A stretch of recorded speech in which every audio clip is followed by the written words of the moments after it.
sa mga magnanakaw sa kaban ng bayan, sa mga pumirma ng mga papel na nagbaon sa ating mga kababayan sa baha at hirap. Makinig kayo. Ibalik ang dangal ng bayan, ibalik ang mga ninakaw sa mga Pilipino, ikulong ang mga tiwali at hindi lamang ikulong, kundi pagbabayaran namin kayo.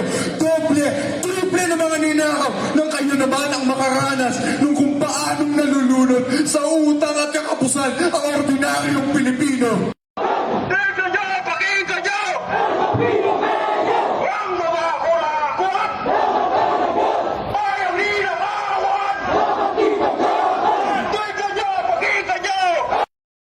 Kayo ng mga tumatakbo upang makiisa sa aming pinaglalaban. Ang Operation Run ay sagisag. Ito ay pagtakbo upang ipakita ang hubad na katotohanan. Baha, putik at gutom ang napakaraming Pilipino. Matagal nang humupa ang ulan, pero hanggang ngayon, may mga kababayan pa rin hindi makaahon mula sa noong sila'y literal na ninulot ng kapabayaan at katiwalian. Paminsan, parang muntik pang mamatay ang usaping ito.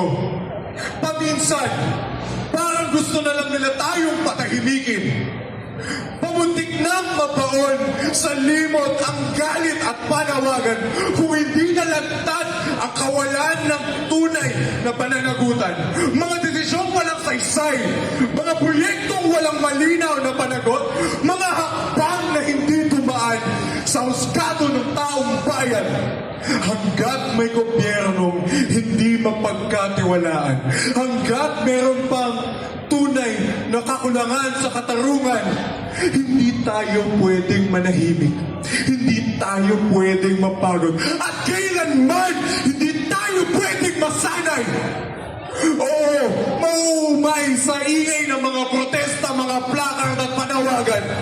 Pero kailanman, hindi dapat tayo masanay sa pagnanakaw, sa pagsisinungaling, at sa pagpapabaya sa buhay ng Pilipino. Kaya narito tayo ngayon, bilang mga anak ng bayan, bilang brothers and sisters of Alpha Phi Omega, iniaalay natin ang ating mga katawan, ang ating lakas loob, at ang ating tinig para sa bayan. Ang Operation Run na ito ay hindi palabas, hindi ito gimmick. Ito ay panata. Hubad ang katawan pero hindi hubad sa prinsipyo. Hubad sa takot, ngunit hindi hubad sa paninindigan. Mga kapwa kong anak ng bayan, huwag nating hahayaang mamatay ang issue ito. Huwag nating hayaang malunod sa ingay ng propaganda at pasiklaban ng sigaw ng mga nilunod, ninugmok at ninakawan. At para sa mga kurakot,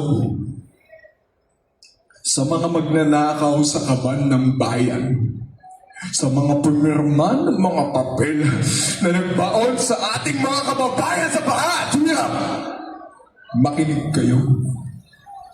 Ibalik ang dangal ng bayan, ibalik ang mga ninakaw sa mga Pilipino, ikulong ang mga tiwali at hindi lamang ikulong, kundi pagbabayaran namin kayo.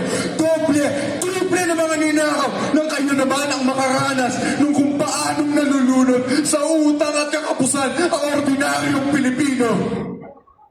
Hindi kami natatakot. Ipakukulong namin kayo. Kahit subukan ninyong magtago sa likod ng mga titulo, posisyon o makukulay na tarpaulin. Alam namin ang totoo. At hindi kami magiging tahimik. Kaya ngayon, pakawalan ang takot. Pakawalan natin ang galit na hinubog ng pagmamahal sa bayan.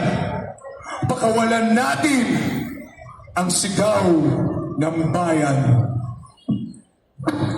Let the runners run.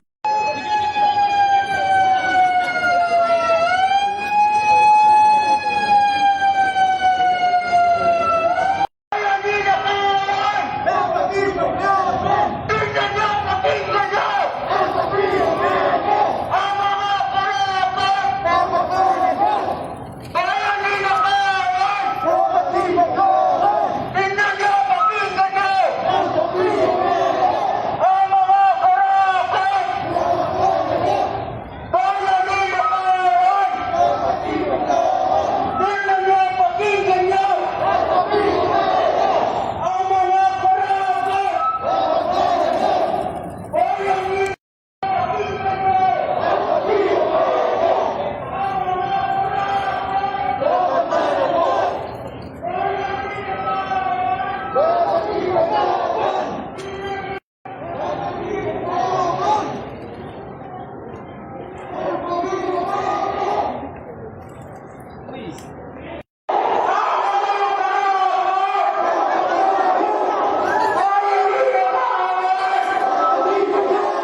tumakbo